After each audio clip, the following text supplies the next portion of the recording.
Good morning, everyone. I'm Dewey, and my Tech Talk topic for today is Chevy Bolt demise and a 5G surprise. The future was looking up for the Chevy Bolt electric vehicle and electric utility vehicle when I last spoke about them in my Tech Talk in mid-December. For your information, the Chevy Bolt was introduced in the US and Canada in 2016. However, last August, General Motors issued a recall of the Chevy Bolt due to battery fires and ordered Bolt owners to park them a short distance away from the owner's home for safety reasons. More than 140,000 Chevy Bolts became part of this $1.9 billion recall, which was paid for by battery manufacturer LG Chem. Battery replacement typically takes 13 to 14 hours per vehicle, so you can see this is quite costly. Production of the Chevy Bolt was scheduled to restart this month, though it now appears that the days of the Chevy Bolt are numbered.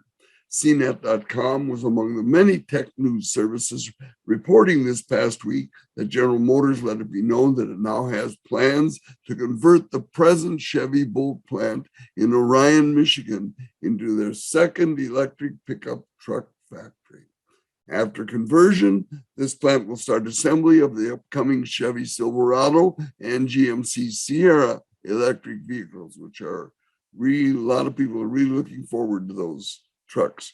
Final production of the Bolt electric vehicle and EUV will continue during the plant's conversion.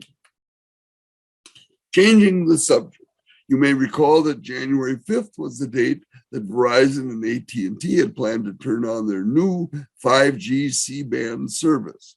This was later delayed until January 19th because of airline and airport fears that C-band could possibly interfere with aircraft altimeters in bad visibility landing situations. You know, in China and many other countries, they've been doing this for a while, but not here. DaytonNews.com reported last week that the US FAA has found a workaround for airplane altimeters that might have experienced 5G issues. This workaround involved testing 20 brands of altimeters used in airplanes and approving at least 90% of them as safe to use.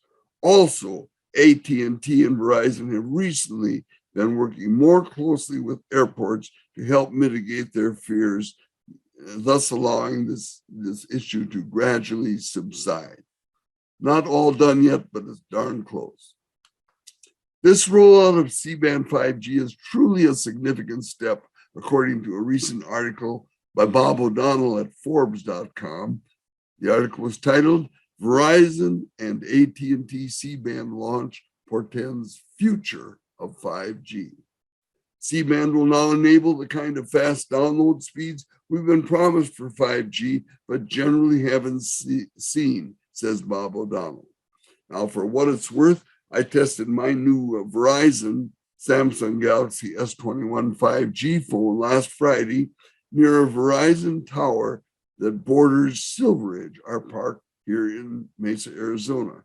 I used speedtest.net on my phone and ran a test, and look at the results. In the upper left-hand corner, you'll see a download 224. That's 224 megabits per second download.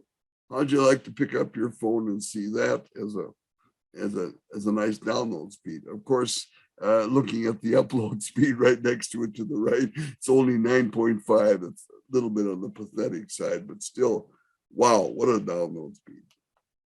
In real world terms, it's likely that most consumers with 5G phones will find speeds like this to be sufficiently fast. Verizon clearly recognizes this as they decided to use the same 5G ultra-wideband name for its C-band driven service as it does for its millimeter wave-based 5G service. The author continued. Technically, Verizon is using 60 megahertz of dedicated bandwidth from 3.70 to 3.76 gigahertz to enable its new mid-band 5G network. It also is using advanced signal modulation techniques to improve performance and promises peak download speeds of over 1 gigabit per second in some places and eventually, and average speeds now that typically run around the 100 to 200 megabits per second, as I showed you with my phone. As for AT&T, their new C-band 5G network is rolling out in only 8 larger US cities, mostly test sites, compared to Verizon's 46. Though AT&T's C-band 5G efforts appear modest when compared with Verizon and T-Mobile, their spattering of test sites in larger US cities indicates their intent to be a worthy competitor in the future. For AT&T, C-band offers the boost that it definitely needs. In addition to faster speeds, mid-band 5G opens new possibilities, particularly around fixed wireless access, FWA, otherwise known as wireless broadband. I've talked about that in the past. That's available to many places in the country, and it's going to offer a lot of possibilities, especially in areas where the internet has been much too slow. Toward that end, Verizon has launched both a greatly expanded 5G home internet service as well as low-cost offerings for business. And I've told you about some of these. T-Mobile had already launched 5G fixed wireless access service, though it did run into a few early glitches with its home receiver router devices. One of the most important aspects of the 5G C-band rollout is that it will finally bring real 5G service to a large percentage of the US population, maybe even close to half, by having all 3 major US carriers using wide chunks of mid-band spectrum to deliver this super fast 5G. The US can finally start catching up with China and other countries around the world that have already been using this sweet spot of mid-band spectrum for their 5G networks. This is not only a significant benefit for US consumers and businesses, but a critical step needed to start driving the extended benefits of a 5G economy. Writer Bob O'Donnell at Forbes.com concludes his article saying that with solid networks in place, more device makers will be inspired to integrate 5G modems into their products.